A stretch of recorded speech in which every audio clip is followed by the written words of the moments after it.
Kaya kung gusto nyo pong mapagpala ang isang pamilya, please try to do something na ang isang pamilya ay maging buo sa Panginoon. Amen.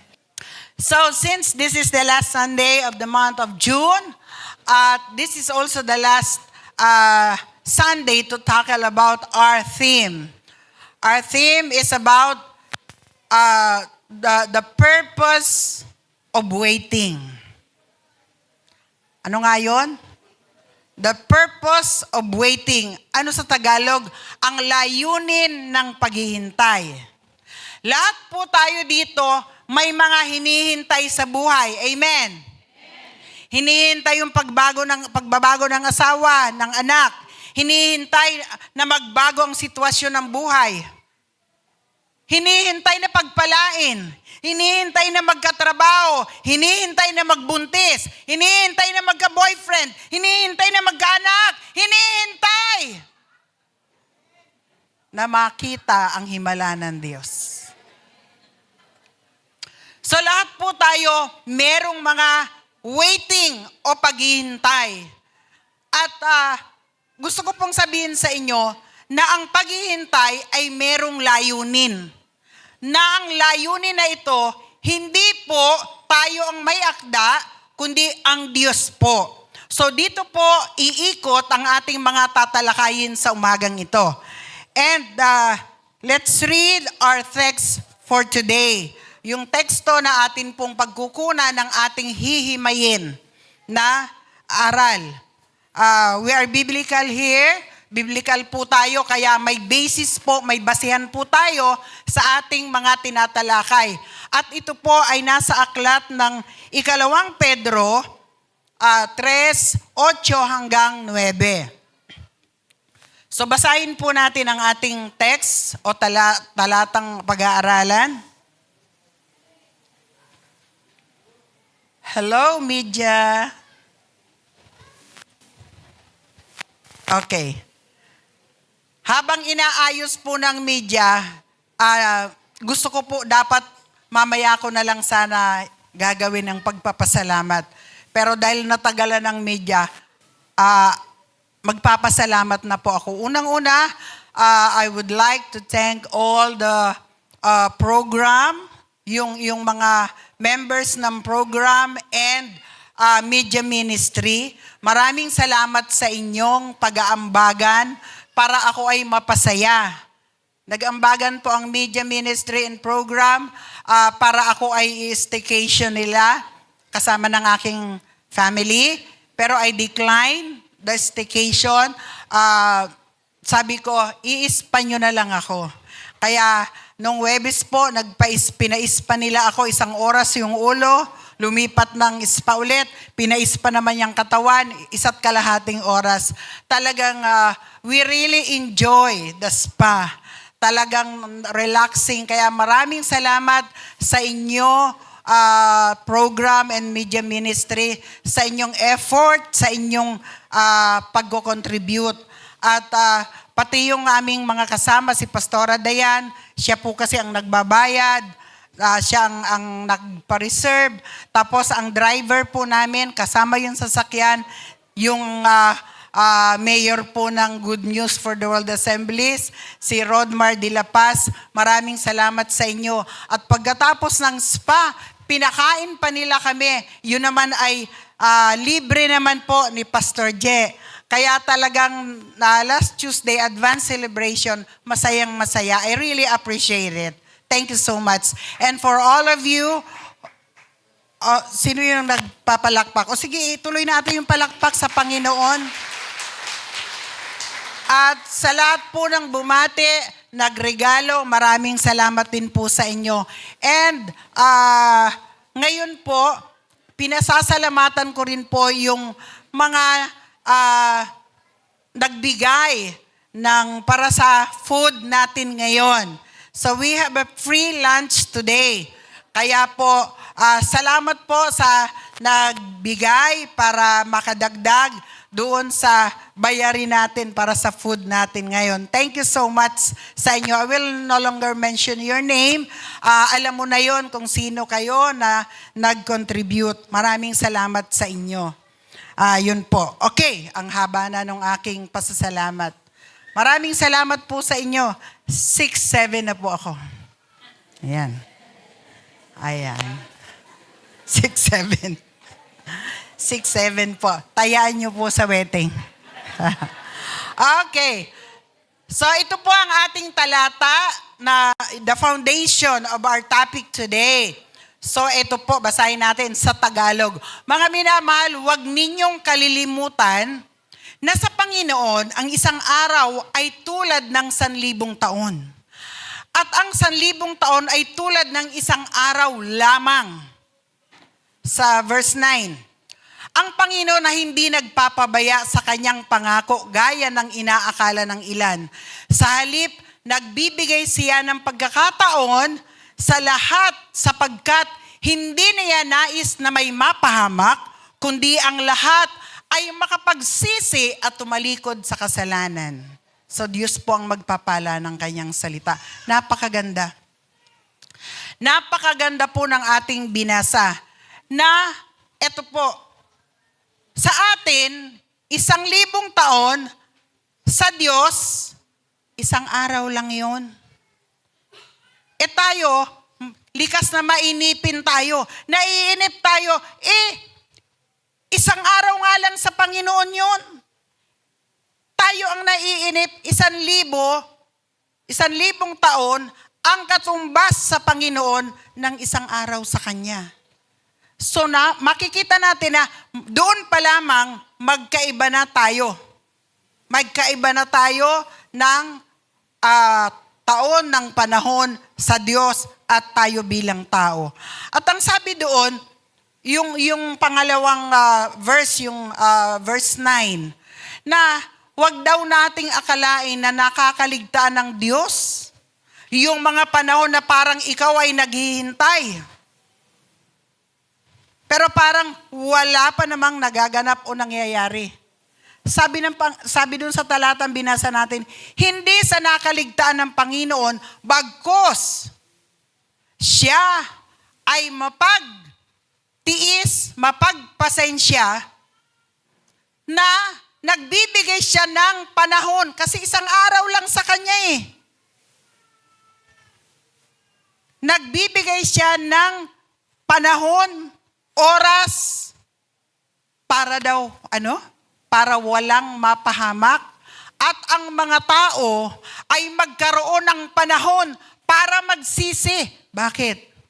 Marami po sa atin nakakagawa ng mga kasalanan, sinasadya, pinaplano, o hindi sinasadya, still, in the eyes of God, kasalanan pa rin yun. So, mapagpahinuhod pala ang Diyos. Pero tayo mainipin. Pero may maganda pong layunin ang Diyos. So ito po ang ating tatalakayin sa umagang ito. Let's go to our introduction. Many people see waiting as a delay or disappointment. However, God's waiting is never meaningless. Ayan. Maraming tao tinitingnan ng paghihintay bilang pagkaantala o pagkabigo. Subalit, ang paghihintay ng Diyos, kailanman hindi ito nawawala ng kabuluhan. Sa atin yung paghihintay natin, di ba? Marami tayong hinihintay. Para sa atin, nakikita natin ito na naantala o nabigo ka kasi hindi nangyayari yung inaasahan ko. Pero sa Diyos, ang paghihintay, meron pong kabuluhan. Hindi po nawawala ng kabuluhan. Para sa Diyos ang paghihintay. Tayo lang ang tumitingin nito sa pagtingin natin, sa pag-aakala natin, yung mga delays. Pag sinabing delays, ay pagkaantala. Naaantala ba yung hinihintay mo? Ano ang hinihintay mo? Kung kailan ka pagpapalain. Kung kailan ka gagaling. Kung kailan babalik. Kaya may kanta, di ba? Isang iiwanan, isang babalik. Di ba? Kung ikaw yung iniwanan, naghihintay ka na bumalik. Amen? And waiting is not easy. Pero sa Diyos, ang paghihintay, kailanman hindi ito nawawala ng kabuluhan. Tuloy natin. In 2 Peter chapter 3 verse 8 to 9, Peter explained that God's timing is different from ours and that His apparent delay is actually an expression of His grace, patience, and mercy. So dito sa ikalawang Pedro na binasa natin, dito pinaliliwanag na ang tiyempo ng Diyos ay iba sa tiyempo natin. Iba yung timing natin sa timing niya. Di ba timing is tiyempo? So iba yung tiyempo natin. Kasi nga, doon pa lang sa 1 day sa Diyos, 1,000 sa atin, doon pa lang magkaiba na yung time natin. Amen. Kaya kung hindi natin ito nauunawaan, tayo po ay madi-discourage, madi-disappoint, mawawala ng gana. Ayan, ang tagal ko nang nananalangin, pero bakit hindi naman sinasagot? This is the reason why there are some delays. Pero gusto kong sabihin sa inyo na kung merong pagkaantala sa mga bagay na hinihintay natin, hindi dahil walang ginagawa ang Diyos. Magkaiba lang ang tiyempo niya at sa atin. Ang sabi dito, that God's timing is different from ours and that His apparent delay is actually an expression of His grace, patience, and mercy. Ito po, yung para sa atin na delay, sa Diyos, ito po ay merong kabuluhan, kahulugan, o merong layunin. Ano yung layunin? Ito daw po ay expression o pagpapahayag ng kanyang biyaya, pagpapasensya o pagtitiis o pagtitiyaga, and mercy. Tayo walang tiyaga. Ang Diyos ay matyaga. Matyaga na ano? Matyaga na naghihintay sa'yo. Ilang panahon ka na inaasam ng Diyos na ikaw ay lumapit sa Kanya. Pero taon ang lumipas, ang tagal, pa-delay. Actually, hindi ang Diyos ang nagdi-delay. Ikaw ang nagdi-delay.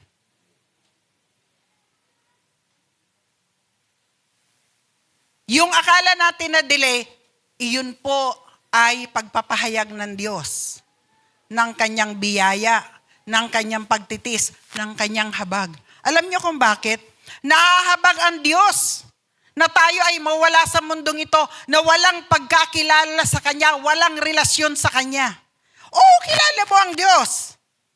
Tanungin mo, kilala mo ba ang Diyos? Oo. Ang tanong, kilala ka ba ng Diyos? At hindi lang yun. Ang tanong, may relasyon ka ba sa Diyos? Di ba? Ako, kilala ko si Marcos. Kilala niya ba ako? Hindi. May relasyon ba ako sa kanya? Wala. Pero kilala ko siya sa pangalan. The same way, marami sa atin kilala natin ang Diyos. But God is merciful, kaya hinahayaan niyang magkaroon ng delay, pagkaantala na ang mundong ito ay gunawin. Bakit? Isa ka sa hinihintay ng Diyos. Para ikaw ay lumapit sa Kanya. Ayan yung Kanyang biyaya. Na lumapit ka sa Kanya. Matiisin ng Diyos. Pinagtitiisan niya, pinagtsatsaga niya na hintayin ka. Kaya minsan nasasaktan ka, nahihirapan ka. Feeling mo, nag-iisa ka. Pero hindi. Kung ikaw ay nasa Panginoon, hindi ka nag-iisa. Amen? Kasi sabi ng Panginoon, kung tayo po ay may relasyon sa Diyos, hindi sapat yung kilala mo ang Diyos, ha?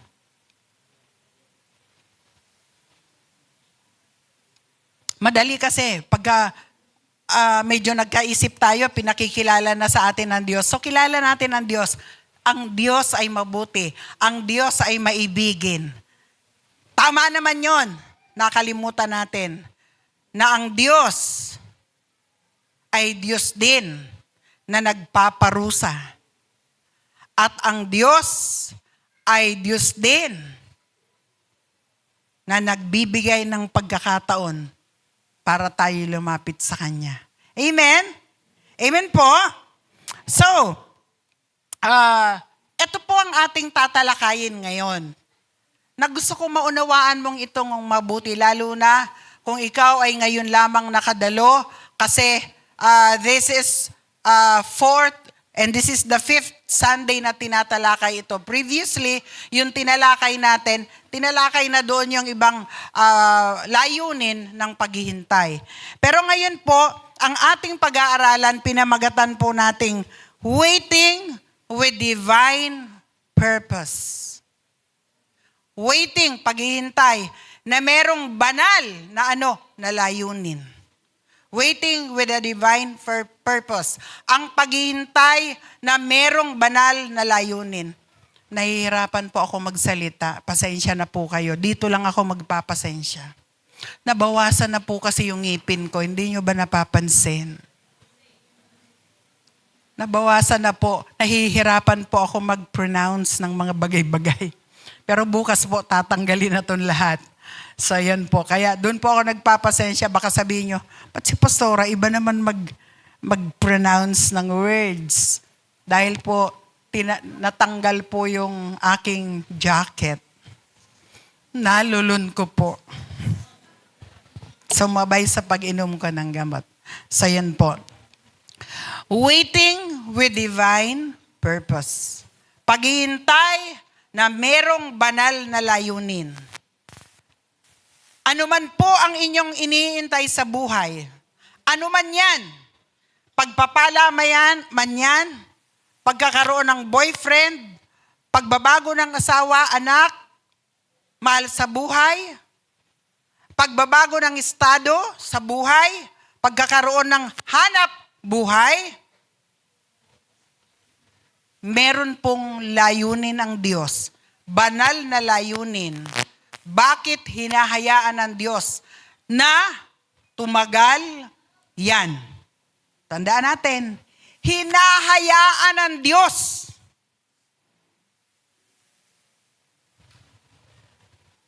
Ngayon, tanong ko sa inyo, naghihintay na ba kayo ngayon?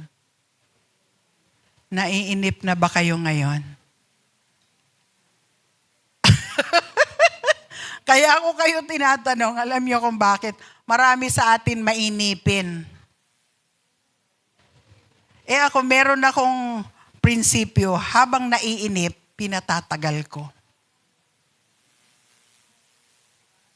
Naiinip na po ba kayo? Okay, so, what is the divine purpose of waiting? Ano ang banal na layunin patungkol sa paghihintay o sa paghihintay? Number 1, waiting reveals God's perfect timing. Ang paghihintay, ito po ay nagpapahayag ng perpektong tiyempo ng Diyos. So, kapag pala tayo naghihintay, anuman yung hinihintay natin, kapatid, that sometimes in waiting, sa paghihintay natin, minsan, dahil sa kainipan natin, nagsasalita na tayo ng negatibo. Dahil sa paghihintay natin, meron na tayong ginagawang agad-agad na inuunahan natin yung tiyempo ng Diyos. Dahil nga mainipin tayo. At sa Biblia, mayroong ganon.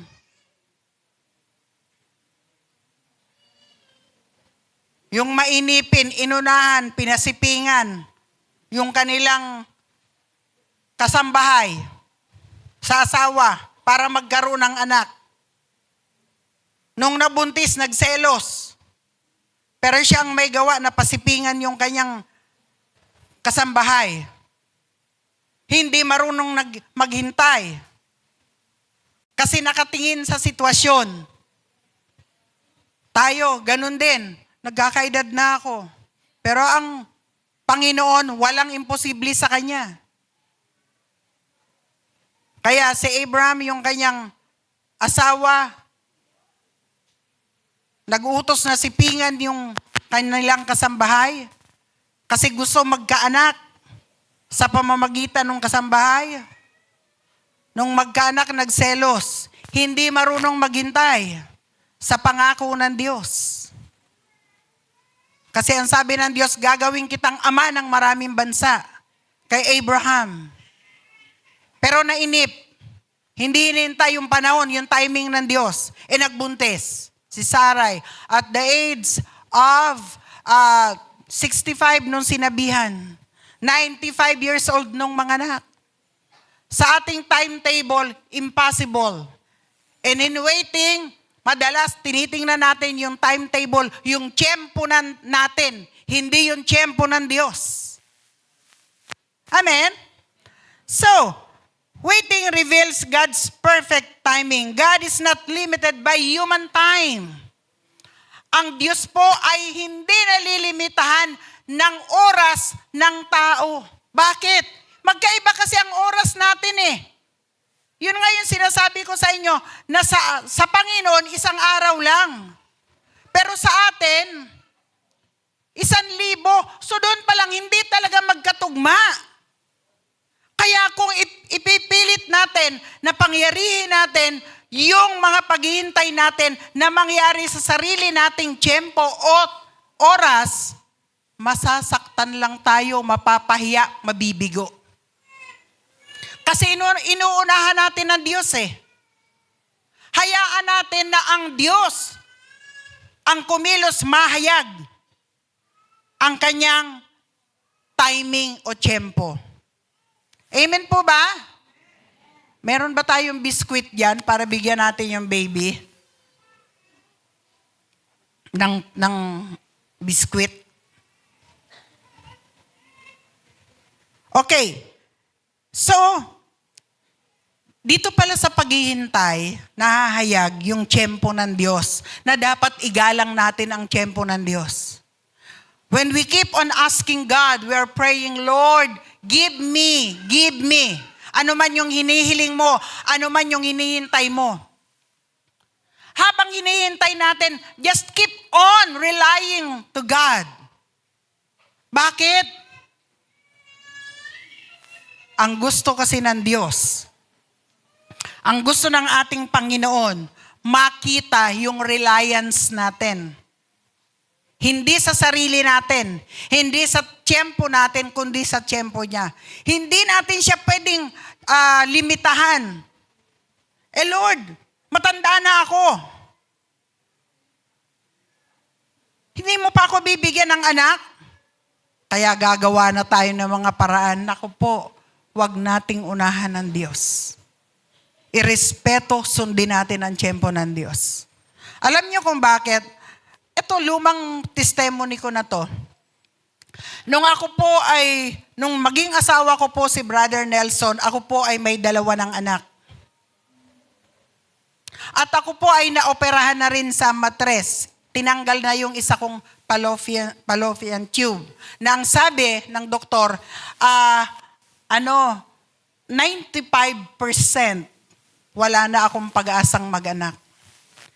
Si Brother Nelson, binatang binata. Ako naman binat na. Siyempre gusto niya magkaanak. Amen ba? Siyempre pag ikaw nag-asawa, expectation mo magkaanak. Hindi ko lang masabi sa kanya, nasabi ng doktor, 95% na hindi na ako magkakaanak. But I relied to God. Nagpe-pray ako nang hindi nalalaman ng asawa ko. Sabi ko, Lord, kawawa naman yung asawa ko. Baka kaya lang niya ako pinakasalan dahil gusto niya magkaanak. Kasi may 2 na akong anak. Anak sa pagkadalaga. I prayed to God.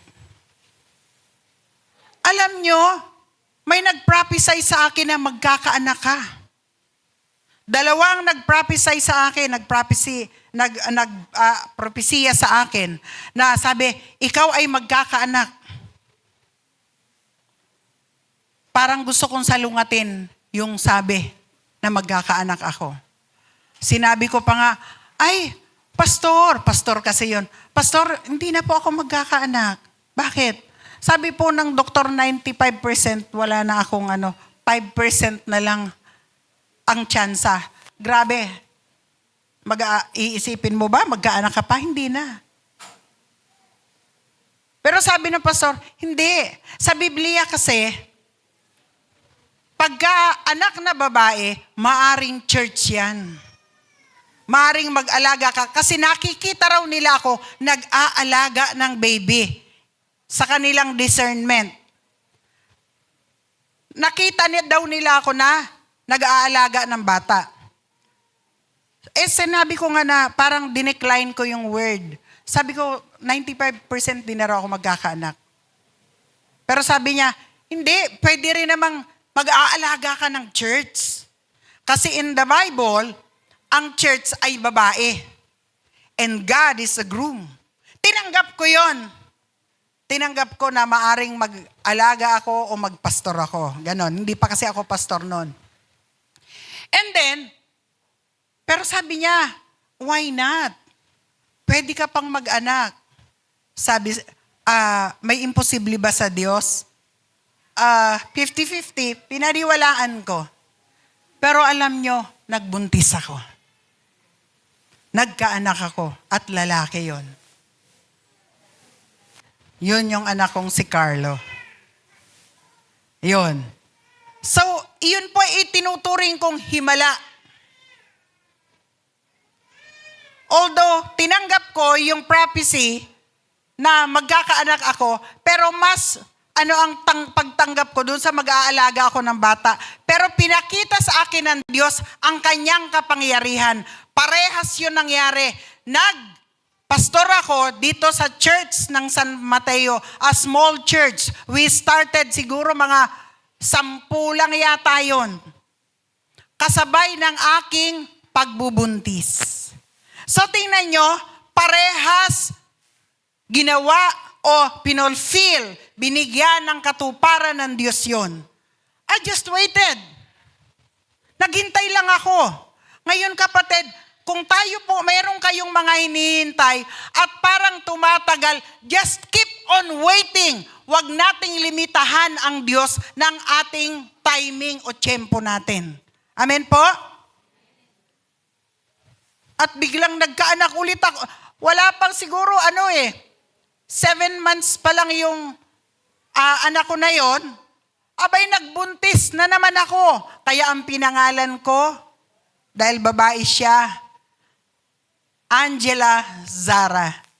Alam niyo kung bakit yung angel na nagsabi at saka si Sarah na pinaaalala sa akin ng Lord na huwag kang manangan sa sarili mong kaisipan, yung limitasyon mo, kundi hayaan mo ang Diyos ang gumawa sa mga bagay na it seems imposible sa iyo.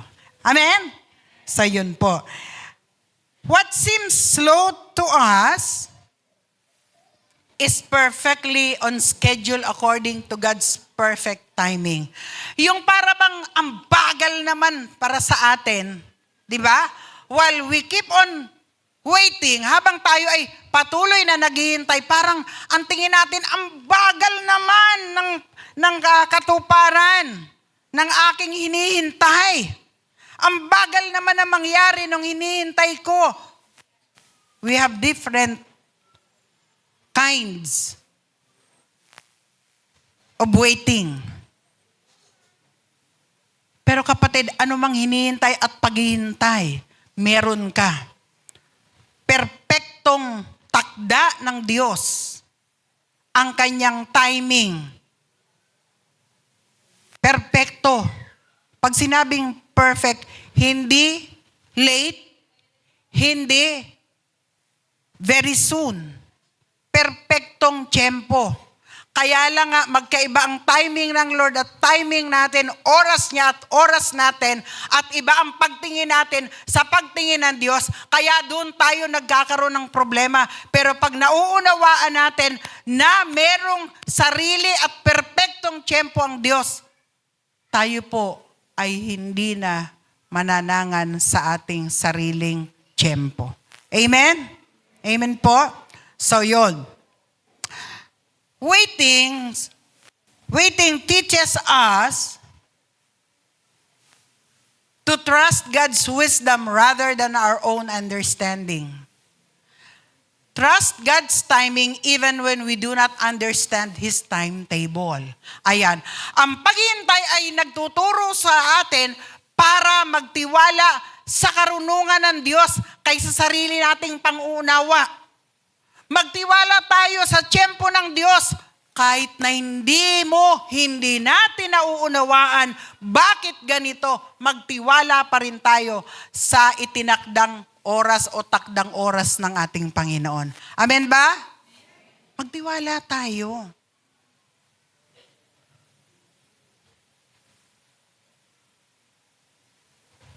Alam niyo kung bakit? Pag tayo gumagawa ng sarili nating tiyempo, iyon po ay hindi pagtitiwala sa Diyos. Yung asawa mo ba hindi nagbabago? Sabungero pa din siya? Nanginginom pa rin ba siya? Tandaan nyo, ako ay dating sabungera. Dati akong umiinom ng alak. Dating naninigarilyo. Mas maraming panahon sa sugal. Pero binago ako ng Diyos sa kanyang sariling takdang oras. Hindi sa sarili ko.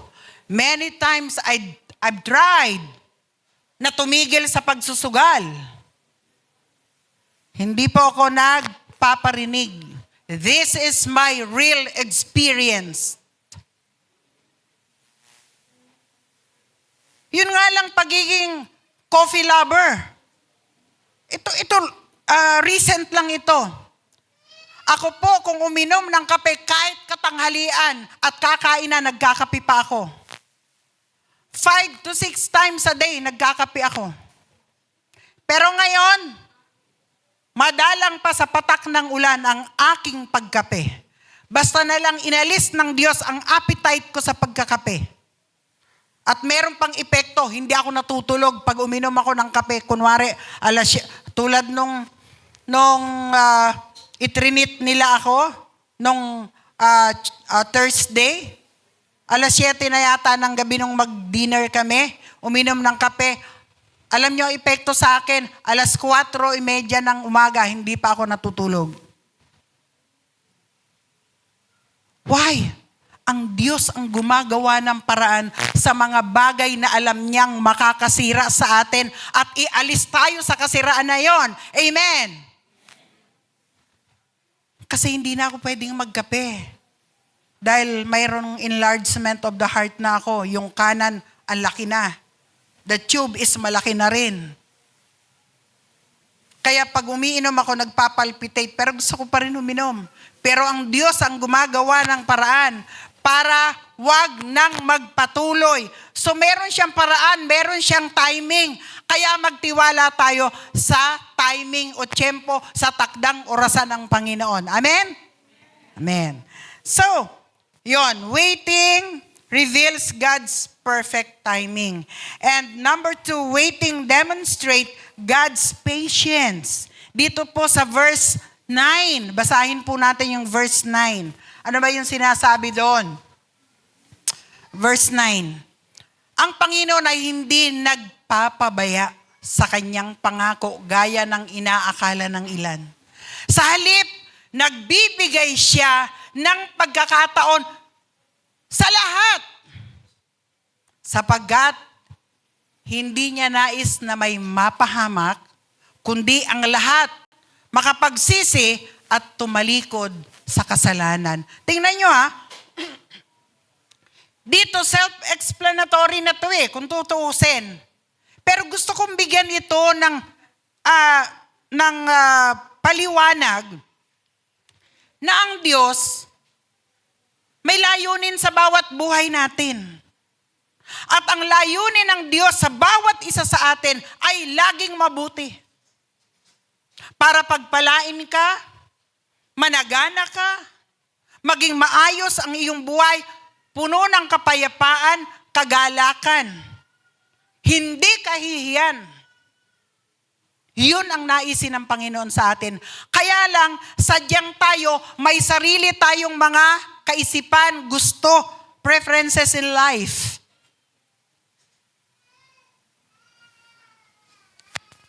At kung hindi talaga natin, si Rich ba yung nakikita ko? Ay, si Rich nga.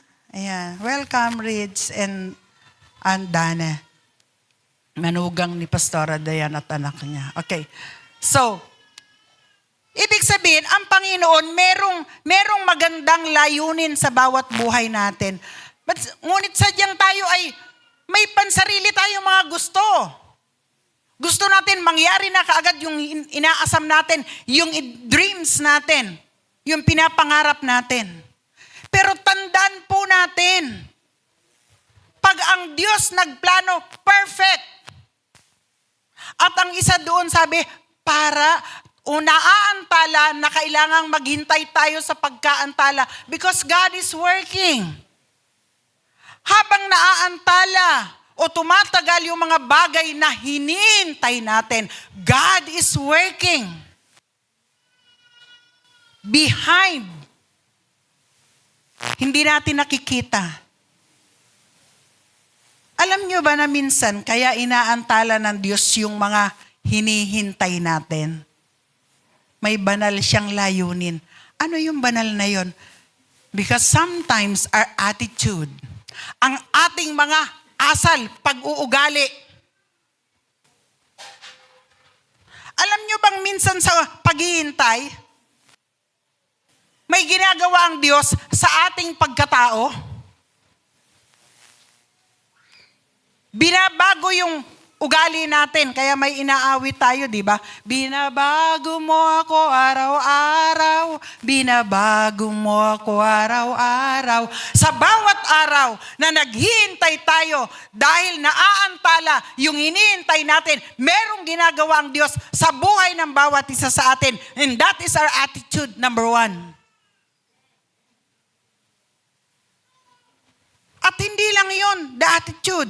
Na dumating tayo sa punto na pagsisihan natin yung mga bagay na alam mong mali, pero patuloy mong ginagawa.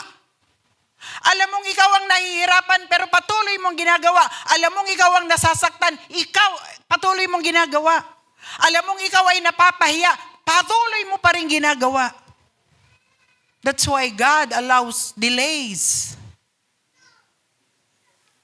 Hinahayaan niya yung mga delay. Kasi matyaga siya, matiisin, mapagpasensya ang Diyos na hinihintay tayo sa ating paglapit sa Kanya. Hinihintay niya tayo na tayo ay magsisi sa ating mga pagkakamali, pagkakasala, laban sa Diyos at laban sa ating kapwa. Bakit? Sabi ng Biblia, we are created in His image. Sabi sa Genesis chapter 1, verse 26 to 27. Nilikha tayo ng Diyos sa Kanyang imahe. Ano ang imahe ng Diyos? Mabuti, mapagmahal, mapagpatawad.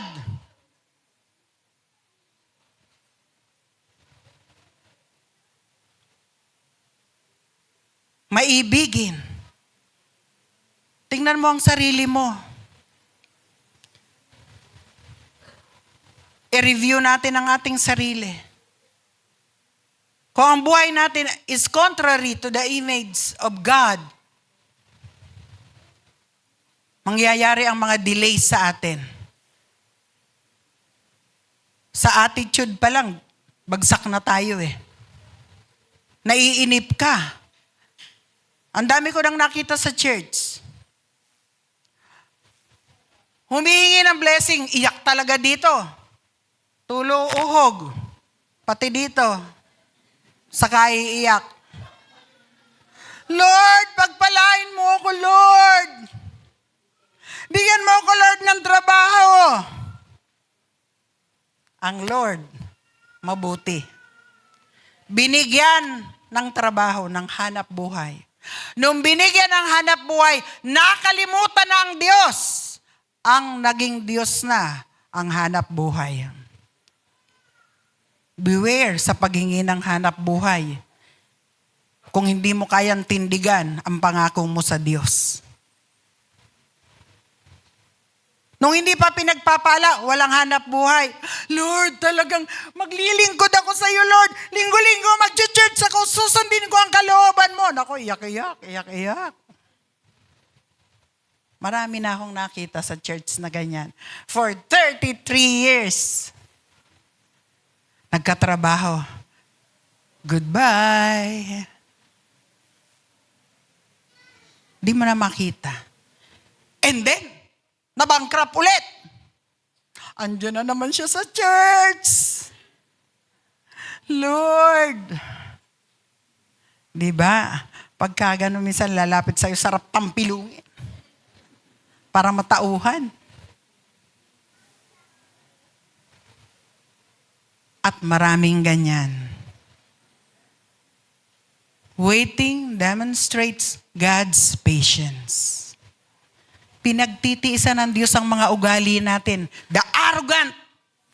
Yung pagiging arrogante natin. Di ba? Pag maganda ka. Di ba? Pag mayaman ka.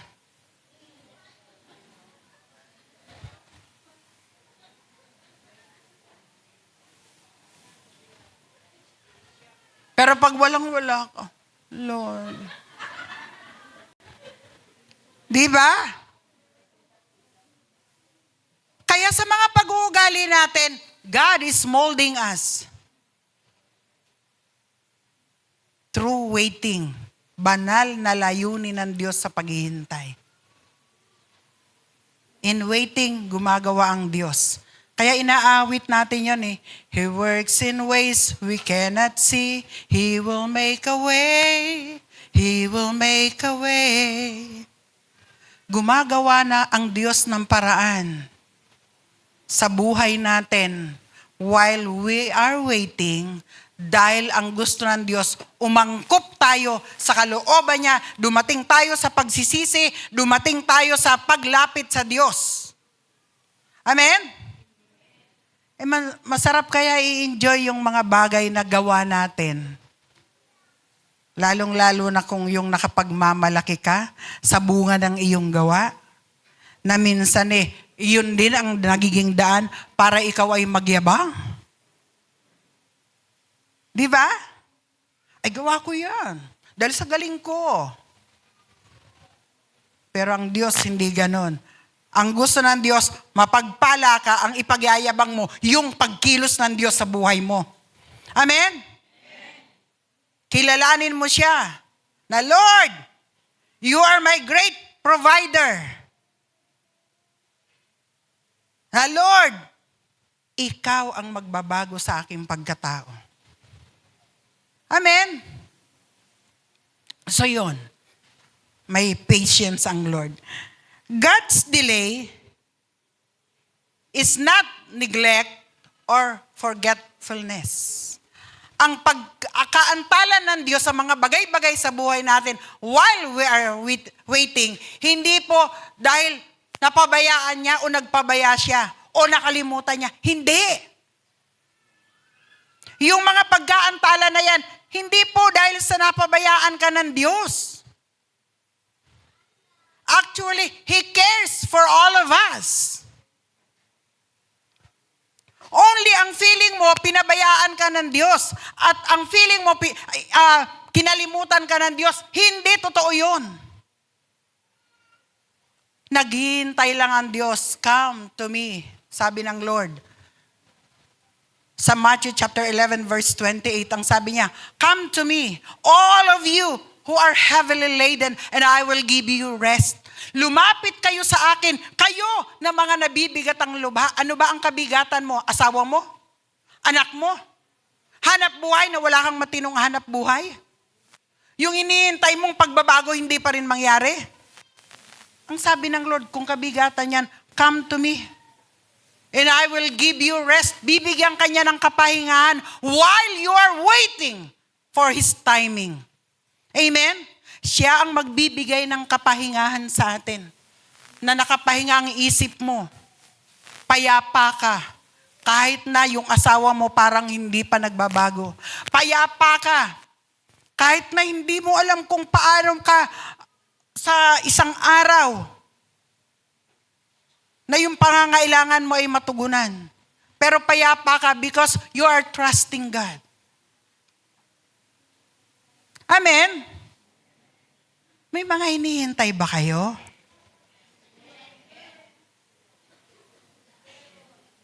Just keep on waiting. Maghintay ka sa Diyos. Hindi ka maghintay sa gobyerno natin. Mabibigo ka.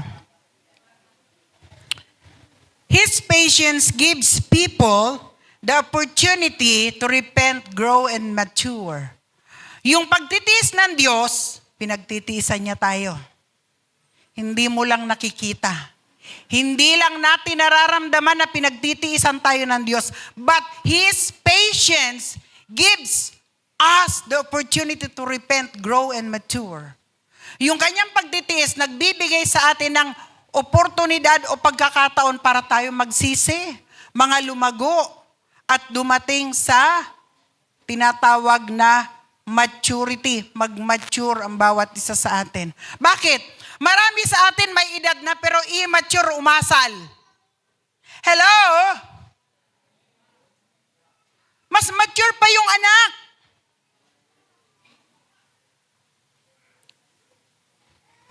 Nauunawaan niyo po ba yung sinasabi ko? Ang Diyos ay may pagtitiyaga, may pagtitiis. At yung pagtitiyaga niya na yun para sa atin. Iyon ay nais niyang mangyari na yung pagtitiis niya, magkaroon naman tayo ng pagsisisi. Halimbawa, may hinihintay ka, hindi pa dumarating. Makita mo na, Lord, saan ba ako nagkamali? Ano ba ang pagkakamali ko? Show me. At pag nakita mo yon, ang ibig sabihin, nagre-repent ka na o nagsisisi ka. At hindi lang doon natatapos yun.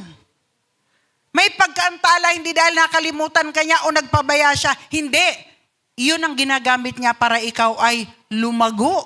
Magkaroon ka ng paglago na hindi tayo nananatiling mga parang bata na immature. Amen po? Dito sa church, alam ko yung mature. At alam ko rin yung immature. Pag Bisaya, ima. Ayan na si Pastora, ima.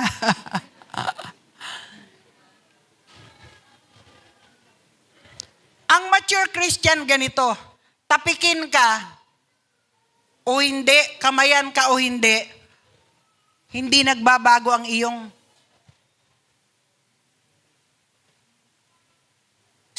statement ng pananampalataya. Dadalo ako sa church. Mananatili, magpapatuloy ako sa church. Bakit? Pumupunta ka sa church, hindi kay Pastora Ima. Pumupunta ka sa church dahil sa Panginoon. Amen. Pero yung hindi ka nakamayan. Alam nyo bilang pastor, ang araw ng linggo, busy day for the pastor. Maggamay, mangumusta. And sometimes sa dami, merong nagtatanong sa'yo, meron kang mga hindi na kakamayan, nagtampo na. Hindi ako pinansin ni pastora. Hindi naman kaya ako nagpastor para mag-artista.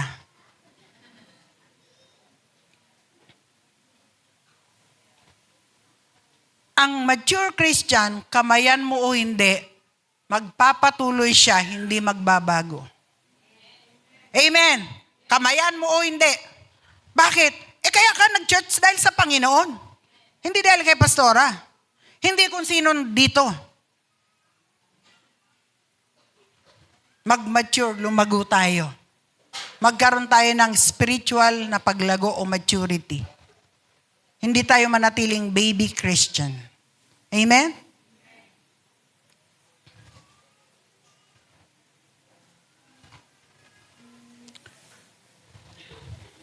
God, letter C tayo. God patiently works in our lives to prepare us for His purposes.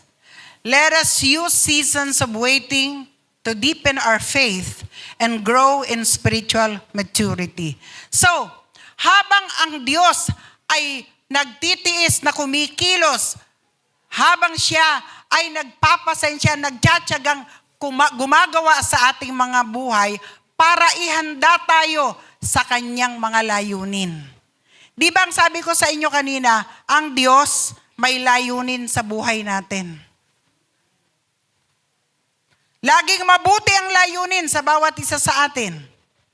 Sa bawat isa may kanya-kanyang layunin ang Diyos na ibinibigay. Maaaring hindi natin alam yung iba. Ako hindi ko alam na magpapastor ako. Kasi ang pangarap ko noon maging FA ako. Ano nga yung FA? Flight attendant o stewardess. Yun ang pangarap ko in my high school days. 3 months lang yung training noon, kahit hindi college graduate. Basta high school graduate ka, may height ka, 5'4" ako. Meron sana akong backer noon na nagtatrabaho sa Philippine Airlines. 3 months lang. Hindi kasi ako marunong lumagoy. Isa yun sa dapat kong aralin din. Training about FA. Nagbuntis na ako. Hindi na natuloy. May mga pangarap tayo, pero iba ang pangarap sa atin ng Diyos. Amen. And sometimes because we don't know how to wait, we don't know how to rely on God, ang nangyayari, yung sarili nating gusto, nabibigo tayo. Pero may layunin sa atin ng Diyos, kaya habang ang Diyos ay nagtsatsagang gumagawa sa mga buhay natin, piniprepara tayo ng Diyos habang tayo ay naghihintay sa dakilang layunin niya sa bawat isa sa atin. Amen? Meron siyang layunin sa buhay mo. Who knows? Ang isa sa inyo dito, maging mayor. Ang good news for the World Assemblies, may mayor na. Sa good news lang talaga siya mayor. Si Mayor Rodmar de la Paz. Hindi yan dumaan sa botohan. Malakas lang ang backer niya. Let us use the seasons of waiting to deepen our faith. Gamitin natin yung panahon ng paghihintay. Ano man yung hinihintay mo, habang naghihintay ka, gamitin natin ang paghihintay para magpalalim ng ating pananampalataya. Baka kaya ka pinaghihintay ng Diyos. Hindi pa mature ang iyong pananampalataya.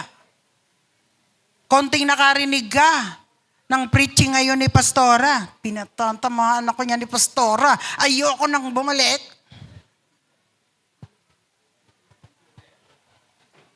Ganyan din kasi ako noon. Kaya lang, Amerikano yung preacher. Hindi niya naman ako kilala. pero parang buhay ko talaga ang binabanggit niya. Sabi ko, pinatatamaan ba ako nito? Pero hindi ko siya kilala, hindi niya ako kilala. Yung pala talagang tinatamaan ako para ako ay magkaroon ng pagsisisi at magkaroon ako ng pananampalataya at lumalim sa pananampalataya sa Diyos. At lumago na mag-mature. Amen? Kasi ako noon, Kristiyano ako sa pananaw ko. Kung kailan ko gusto mag-church. Pasko, birthday, New Year, mahal na araw, Kristiyano ako. Ganyan din ba kayo?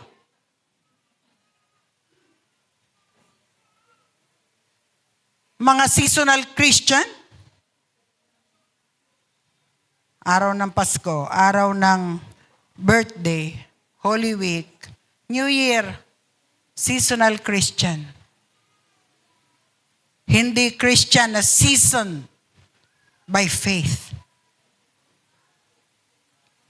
So kapatid, habang tayo ay naghihintay, ano man yung hinihintay mo, hayaan lang natin ang Lord. Lord, mold me, make me according to your purpose in my life. Patuloy lang tayo manampalataya. Mag-grow tayo pare-parehas. Amen? Ako hanggang ngayon, nag-grow pa. Bakit? Marami pa ring mga areas sa buhay ko na ako mismo ayoko. But it's not easy without the intervention of our God. Hindi po madali kung wala ang pakikialam, pagkilos ng Diyos sa buhay natin. Hindi madaling baguhin. Una ang isip, ang nakasanayan natin. Amen? Okay. So, number 1, waiting with a divine purpose. Number 1 is waiting reveals God's perfect timing. Second, waiting demonstrates God's patience. And number 3, waiting extends God's mercy for salvation. Yung paghihintay, nagpapahaba. Pag sinabing extend, nagpapahaba. Di ba? Ng kanyang habag para tayo ay magkaroon ng kaligtasan. Doon sa verse 9, di ba? Basahin nga natin yung saknong doon sa verse 9. Tingnan ulit natin. Ang Panginoon ay hindi nagpapabaya. Ayun, yung hindi siya nagni-neglect sa kanyang pangako gaya ng inaakala ng ilan. Ito po yung gusto kong bigyan ng diin. Sa halip, nagbibigay siya ng pagkakataon sa lahat sapagkat hindi niya nais na may mapahamak, kundi ang lahat ay makapagsisi at tumalikod sa kasalanan. This is the purpose why God allows delay in our lives. Why? Hindi niya nais na marami ang tao ang mapahamak, kundi ang nais niya magkaroon ng pagsisisi, tumalikod sa kasalanan, at siya ay kilalanin bilang ama at tayo ay kilalanin bilang anak niya. Amen? Lahat po tayo ay nilikha ng Diyos, pero hindi po tayo lahat anak ng Diyos. Diretsahan po. Magalit po kayo sa akin. We are claiming, inaangkin natin, na tayo ay anak ng Diyos. Lahat tayo sasabihin natin, anak ng Diyos. Namatay, rapist. Namatay, anak ng Diyos. Hindi po. Tandaan po natin yan. Hindi po tayo lahat anak ng Diyos, pero lahat po tayo nilikha ng Diyos. Kailan lamang po tayo magiging anak ng Diyos once na tinanggap natin si Jesus bilang ating Panginoon at tagapagligtas. When we repent, ito. Pag tayo, sabi doon, kundi ang lahat ay makapagsisi at tumalikod sa kasalanan.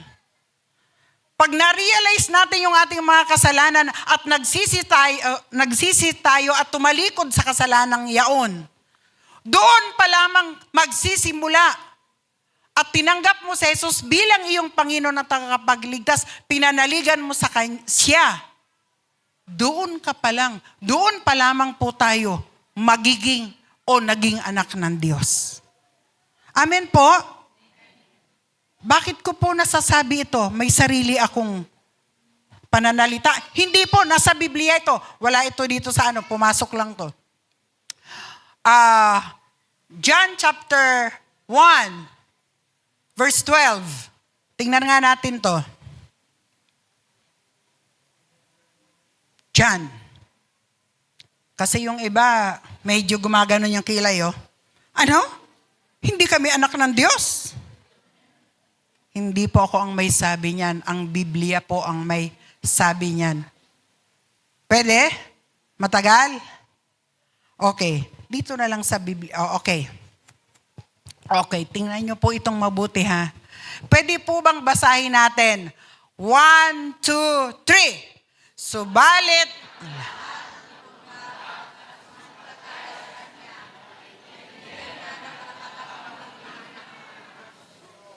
sino raw ang binibigyan niya ng karapatang maging anak ng Diyos? Dalawa. Tumanggap at sumampalataya. Ang tanong ko ngayon, have you received Christ as your Lord and Savior? Amen. Do you have faith in Him? Amen. Praise God. Anak ka ng Diyos. Pero kung hindi pa, ay kilala ko ang Diyos. Anak ka lang ng Diyos. Nilikha ka lang ng Diyos. Kailan ka lang naging anak ng Diyos kung tinanggap mo na siya at sumampalataya ka sa Kanya. Kaya nga tayo may panalangin. Pag tinanong kita, nais mo bang tanggapin si Jesus bilang iyong Panginoon at tagapagligtas?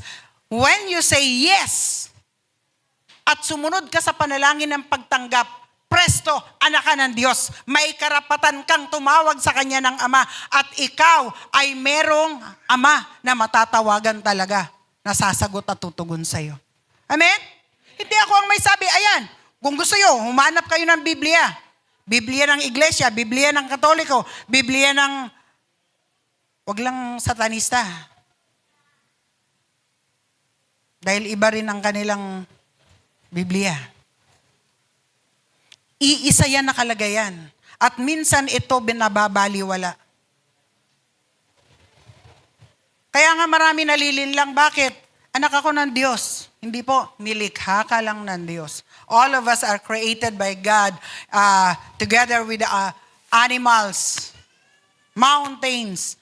All of those are creation of God. Kasama tayo. But not all are children of God. Only those who receive Him with faith. Amen? Kaya nga pag nagpapatanggap ako, that is an opportunity for all of you. Oportunidad ito, pagkakataon ito para sa'yo.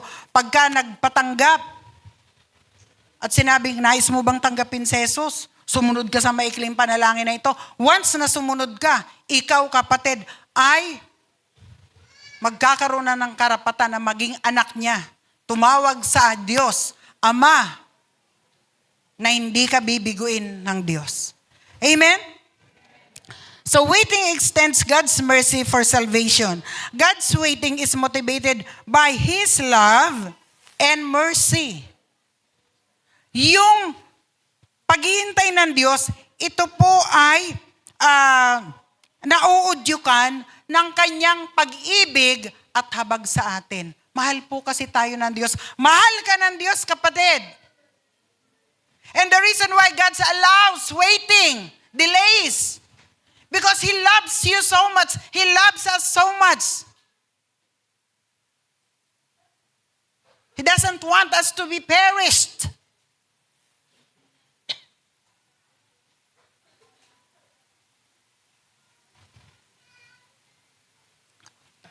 Kung binabaliwala mo, kapatid, ang buhay mo, mahal ng Diyos ang Kanyang nilikha. Only wala siyang magagawa kung ikaw ang nagdidesisyon sa buhay mo in the absence of God's intervention. Kasi ang gusto ng Diyos, magdesisyon ka. Ikaw mismo ang magsisi. Ikaw ang tumalikod. At once na ginawa mo yon, God to the rescue. I-rescue ka ng Lord. No matter what situation you have, God will rescue us. Rescue you. Ba't ko po ito sinasabi? Hindi ako magtatagal ng 33 years kung hindi ko napatunayan ang pagkilos, ang kapangyarihan, ang kamay ng Diyos. Binago niya ako. Pinagaling niya ako sa mga sakit. Na dati kini-question ko rin ang Lord. Why God allow me na maranasan yung cancer? Naglilingkod ako sa iyo. Pero hinayaan ng Diyos para makita kung ako yung magtitiwala nga talaga sa Kanya. At hanggang ngayon, naglilingkod ako. Why? I trust God.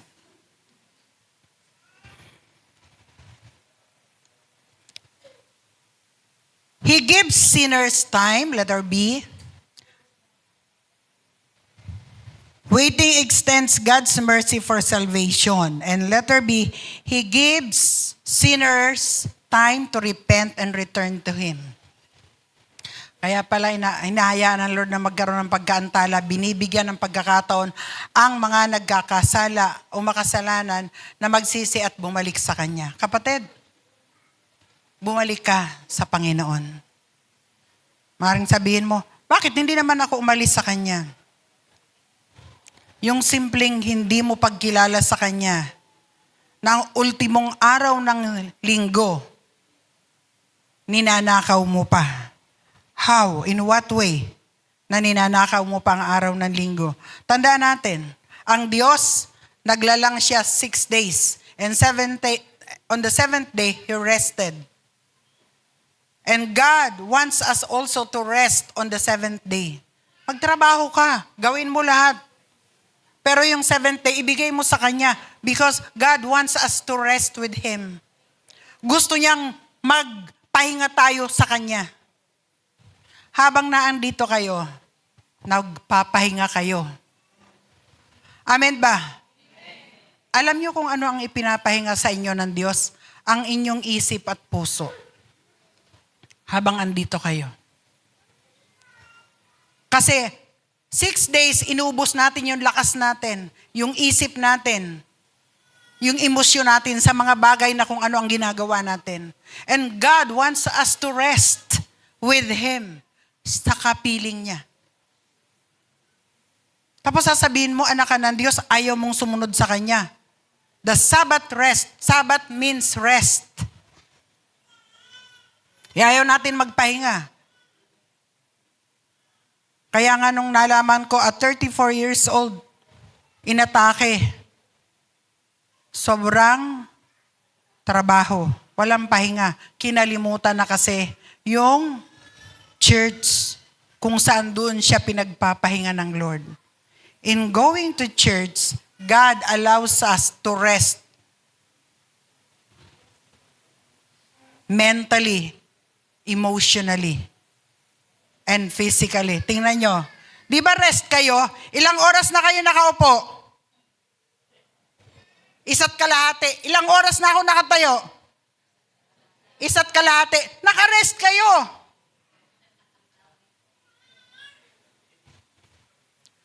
So God wants us to rest with Him. Return to Him. Amen? Let us see. The waiting period is an opportunity.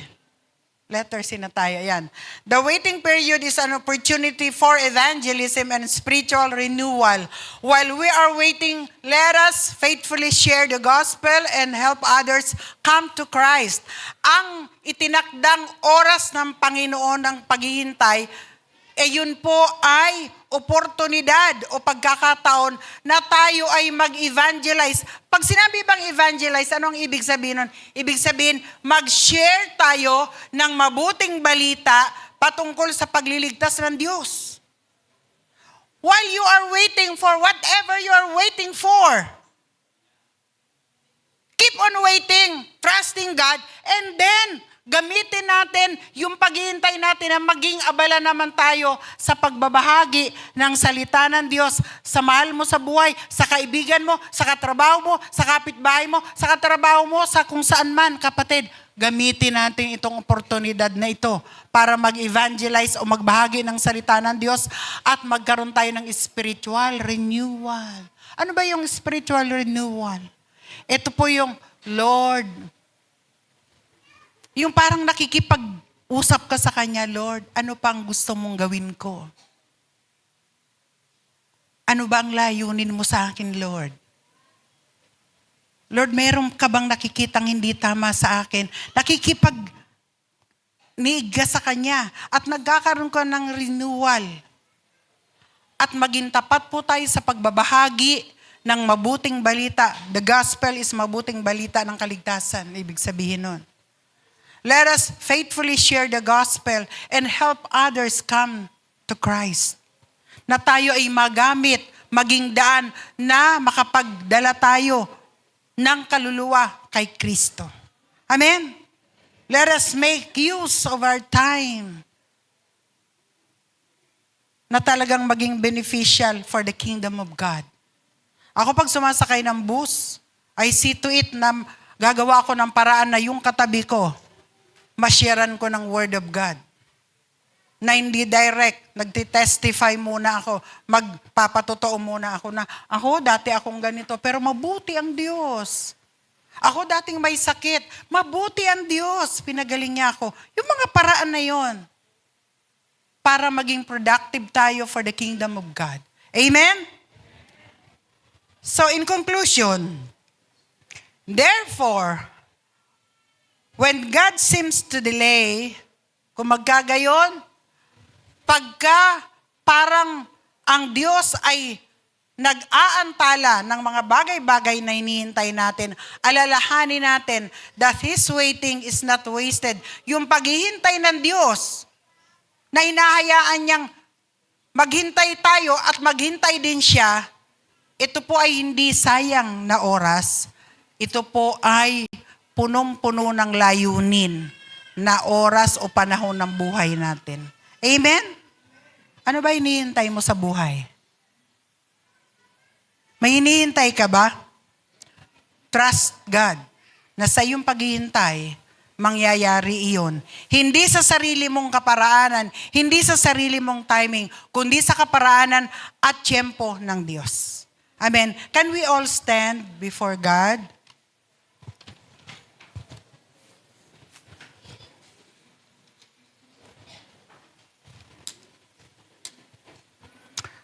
Glory to your name, O God. Hallelujah. Aming Diyos na makapangyarihan sa lahat, maraming salamat po sa pagtatapos ng tema ng the purpose of waiting o layunin ng paghihintay. Panginoon, salamat po na ngayon ay naunawaan namin kung bakit hinahayaan mo na magkaroon ng panahon sa buhay namin. Na magkaroon kami ng paghihintay. Lord, marami sa amin matagal nang may hinihingi na mangyari. May hinihiling.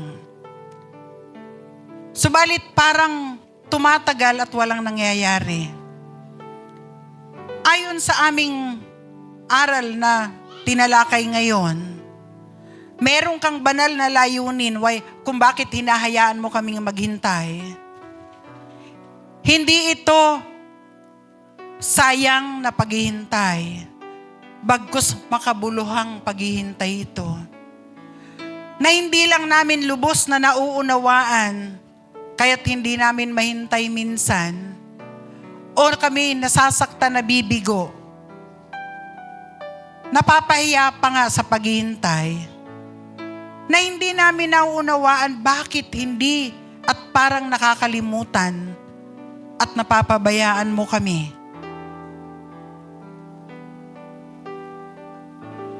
Panginoon, meron ka palang layunin sa bawat isa. Maaring marami sa amin kailangang baguhin sa aming mga pag-uugali para matuto kaming maging mapagpasensya, maging matiisin, mapangunawa, mapagpatawad, at maging mapagmahal. Mapagpakumbaba ang nais mo. Kaya minsan hinahayaan mong madelay, umaantala ang mga bagay na hinihintay namin o inaasam namin dahil kami mismo nais mong baguhin.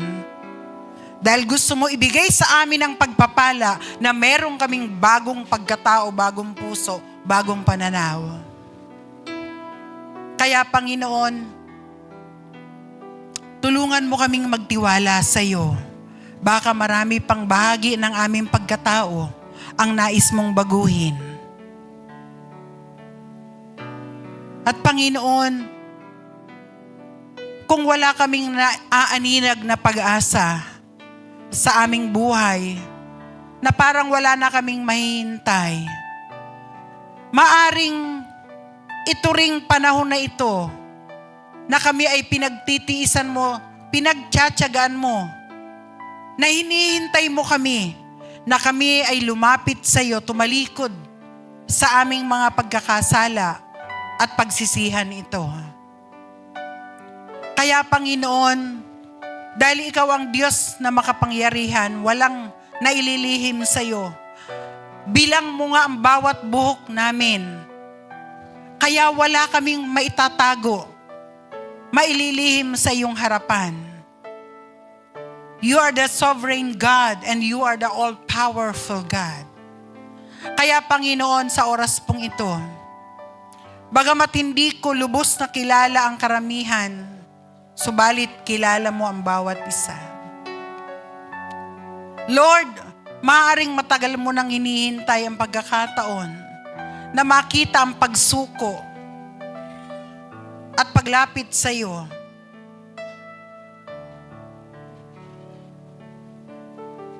Ng taong, alam mo Panginoon na nahihirapan na, subalit hindi pa rin sumusuko sa iyong harapan. Panginoon, alam ko po na sabi mo, may nakatakdang panahon sa lahat ng bagay. At kung ito ang panahon na yon, upang dumating yung panahon, Lord, na mawawala kami sa mundong ito, nakatitiyak kami na nasa iyo kami, Panginoon, na sa iyong kalinga at sa iyong kamay kami. Lord, ikaw po ang kumilos sa aming kalagitnaan. Hindi kita kilala, pero kilala ka ng Diyos. Kung nais mong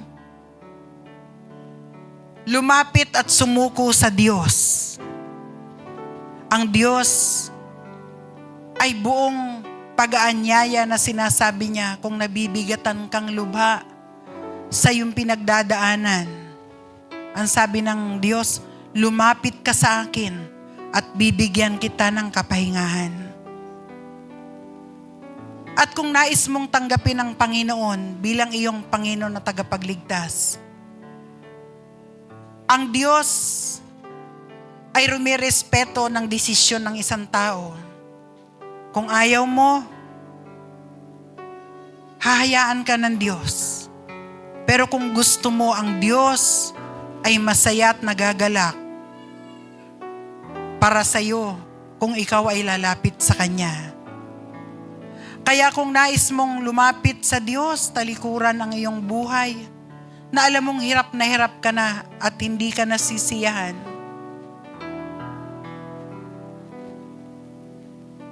at alam mong may mali sa iyong buhay, inaanyayahan kitang lumapit sa Panginoon at i-guide kita, igigiya kita sa panalangin ng pagtanggap. Kung nais mong tanggapin si Jesus, sumunod ka sa maikling panalangin na ito. Ariin mo itong panalangin mo. Iga-guide lamang kita dahil hindi mo alam kung paano manalangin ng pagtanggap.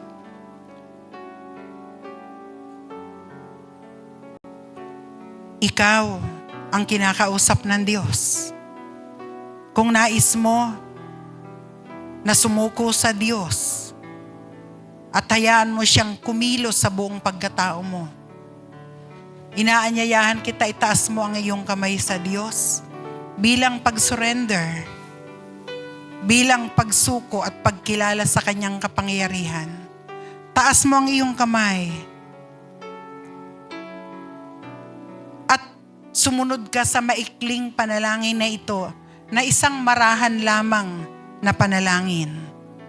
Sundin mo at tariin mo itong panalangin mo. Amang Diyos na makapangyarihan sa lahat, ako'y lumalapit sa iyo, nagpapakumbaba. Inaamin ko na ako ay maraming pagkakamali at nagawang kasalanan.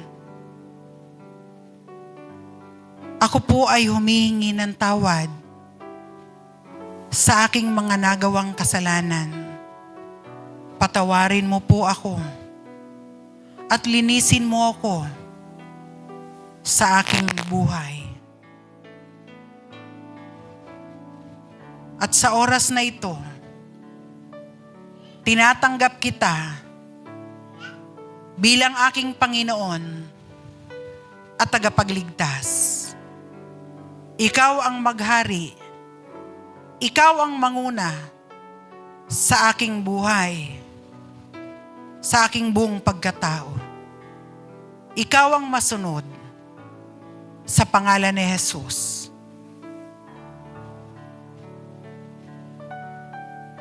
Amen. Ako na lamang po ang mananalangin para sa iyo kung sumunod ka sa panalangin ng pagtanggap. Amang Diyos na makapangyarihan, narinig mo, nakita mo ang isang taong lumapit, sumuko sa iyo, nanampalataya at tinanggap ka bilang kanyang Panginoon at tagapagligtas. Panginoon, ang sabi mo sa iyong salita, isang kaluluwa ang lumapit sa iyo at nanumbalik.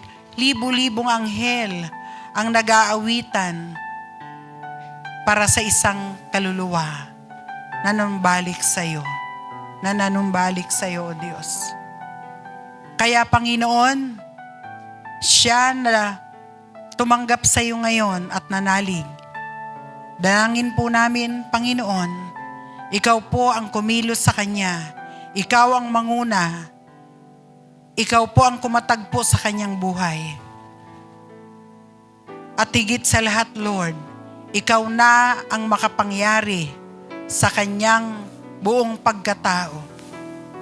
Lord, nanawa makapagpatuloy siya na makilala ka niya sa pamamagitan ng Bibliyang kaparaanan. Panginoon, maraming salamat sa panibagong kaluluwang ito na lumapit sa iyo. Pagpalain mo siya, O Diyos. In Jesus' name.